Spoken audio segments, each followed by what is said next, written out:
안녕하세요, 여러분. 오늘은 정말 충격적이고 분노가 치밀어 오르는 사연을 가져왔습니다.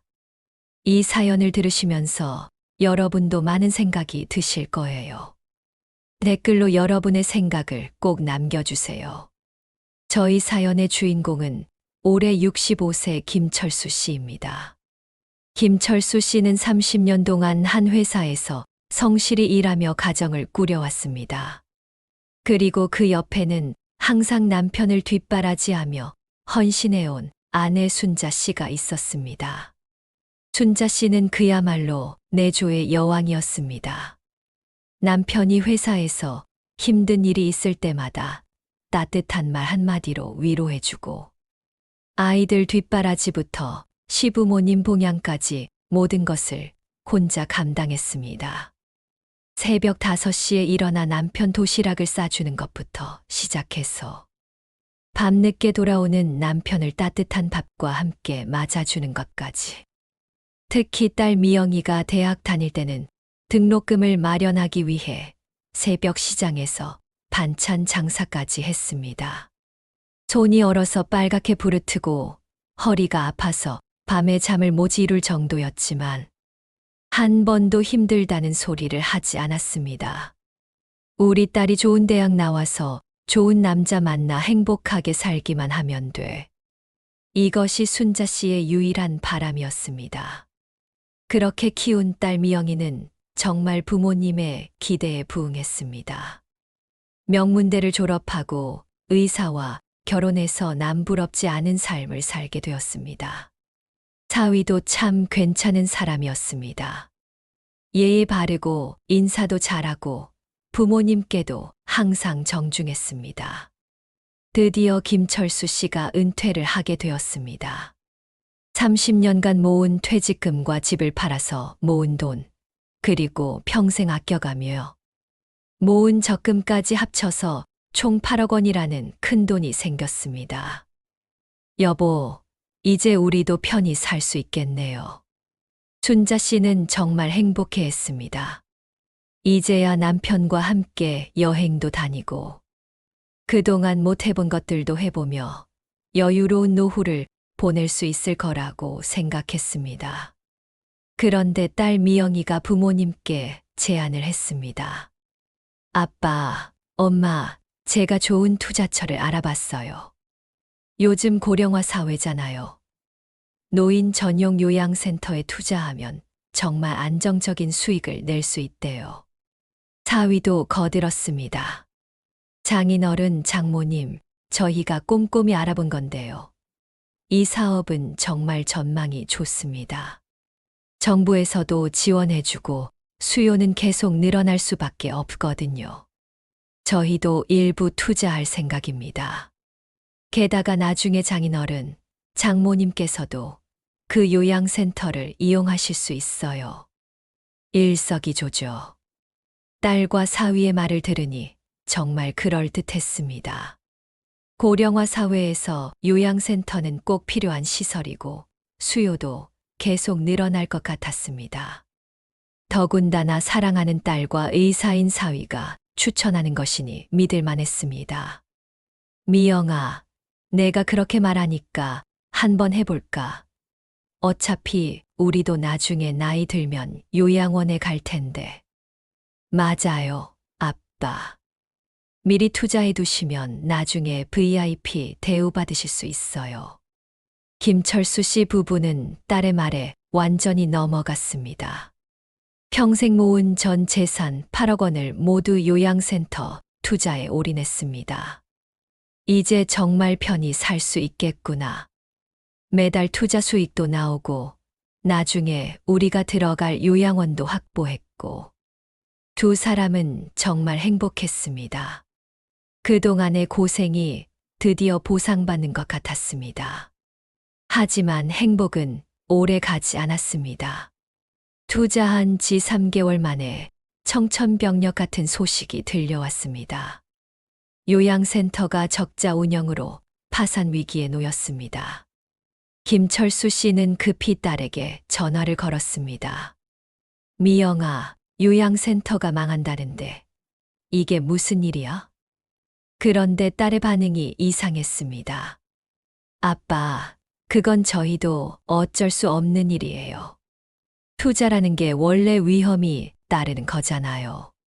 뭐, 너희들이 안전하다고 했잖아. 아빠, 저희는 정보만 알려드린 거고, 최종 결정은 아빠가 하신 거잖아요.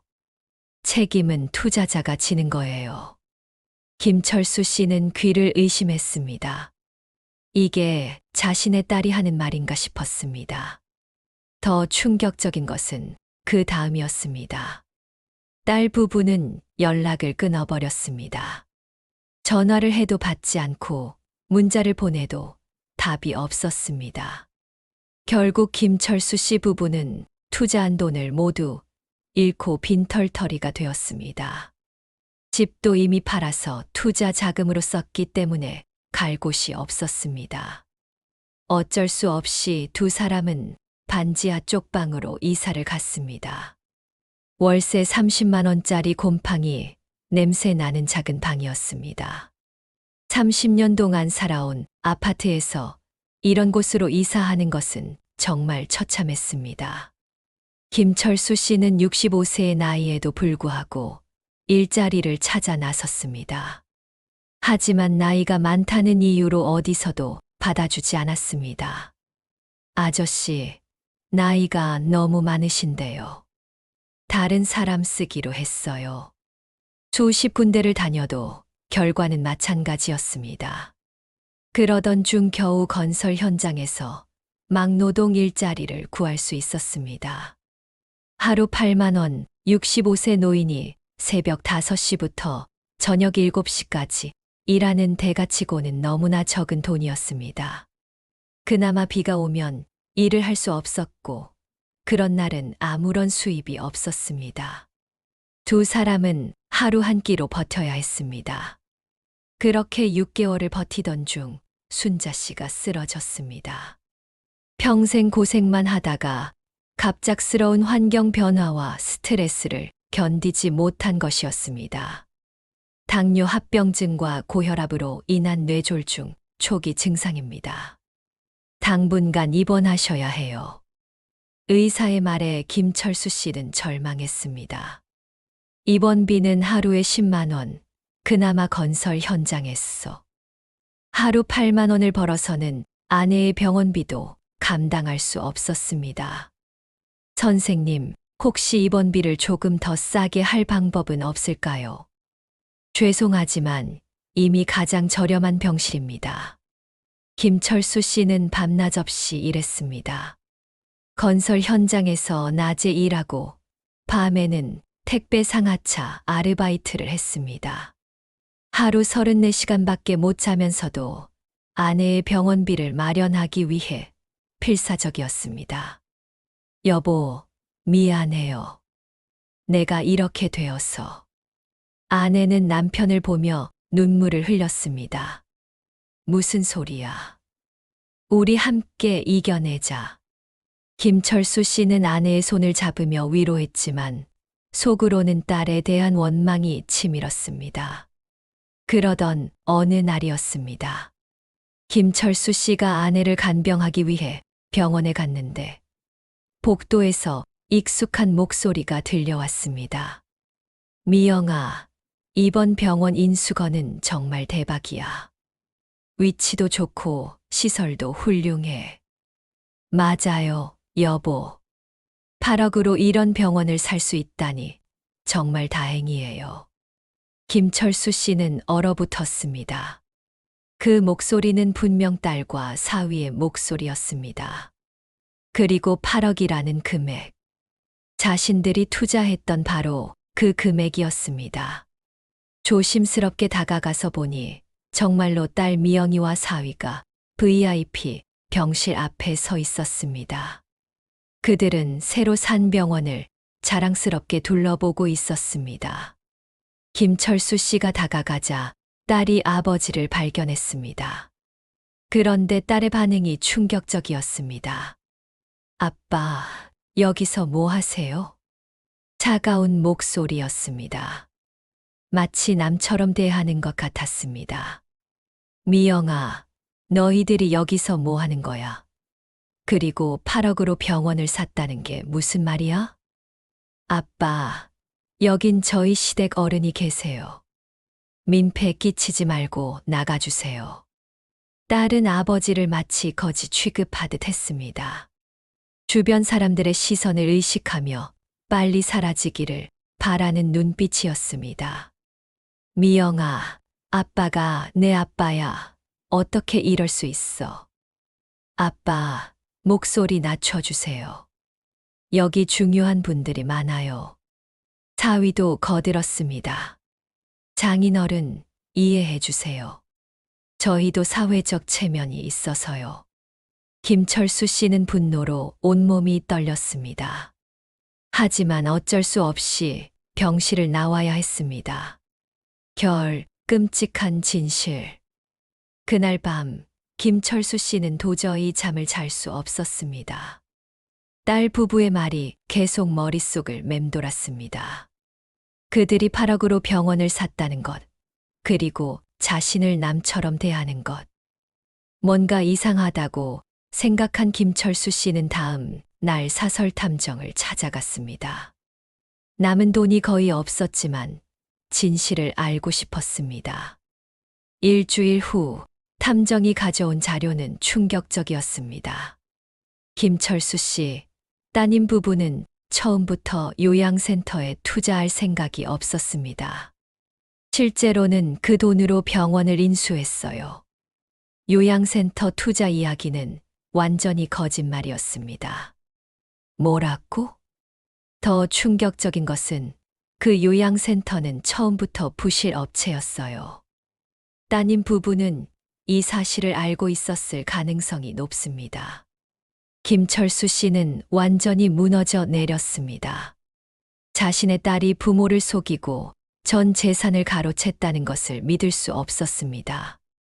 그럼 우리가 투자한 8억이. 네, 그 돈으로 따님 부부가 병원을 샀습니다. 그리고 그 병원의 원장으로 취임했어요. 결말 마지막 충격. 김철수 씨는 급히 병원으로 달려갔습니다. 아내에게 이 모든 진실을 알려주고 함께 딸을 추궁하려고 했습니다. 그런데 병실에 도착하자마자 김철수 씨는 또 다른 충격을 받았습니다. 아내가 있어야 할 병상이 텅 비어 있었던 것입니다. 간호사님, 우리 아내는 어디 갔나요? 아, 따님 부부가 오셔서 보호자 동의서를 쓰고 퇴원 조치하셨어요. 뭐라고? 제가 보호자인데 왜 딸이? 따님께서 본인이 보호자라고 하시면서 서류를 다 처리하셨거든요. 어머님께서는 치매 초기 증상이 있으셔서 판단 능력이 떨어진다고 하시더라고요. 김철수 씨는 미친 듯이 병원을 뛰쳐나갔습니다. 딸의 집으로 새로 인수한 병원으로 갈 수 있는 모든 곳을 다 찾아다녔지만 아내는 어디에도 없었습니다. 마지막으로 동네를 한 바퀴 돌던 중 김철수 씨의 눈에 새로 생긴 요양병원 현수막이 보였습니다. 새롭게 단장한 미래요양병원, 원장 부부가 직접 운영합니다. 현수막 사진을 자세히 보는 순간 김철수 씨는 그 자리에 주저앉았습니다. 원장 부부로 소개된 딸과 사위가 밝게 웃고 있는 사진 옆에 휠체어에 앉은 순자 씨가 함께 찍혀 있었습니다. 마치 병원의 홍보 모델처럼 말이죠. 미영아, 내가 정말 이럴 수 있어. 김철수 씨는 그 자리에서 오열했습니다. 30년 동안 정성을 다해 키운 딸이 자신들의 전 재산을 가로채고 급기야 아내까지 이용해서 병원 홍보에 써먹고 있다는 사실을 받아들일 수 없었습니다. 여러분, 이 사연을 어떻게 생각하시나요? 정말 믿을 수 없는 일이지만 실제로 일어난 일입니다. 부모의 헌신을 배신하고 전 재산을 가로챈 딸 부부, 그리고 아내까지 이용당한 김철수 씨의 상황을 보면서 정말 많은 생각이 듭니다. 과연 이런 상황에서 김철수 씨는 어떻게 해야 할까요? 법적 대응을 해야 할까요? 아니면 가족이라는 이유로 참아야 할까요? 댓글로 여러분의 생각을 남겨주세요. 다음 영상에서는 이 사연의 후속편을 가져오겠습니다. 구독과 좋아요, 알림 설정 부탁드리고 오늘도 시청해 주셔서 감사합니다.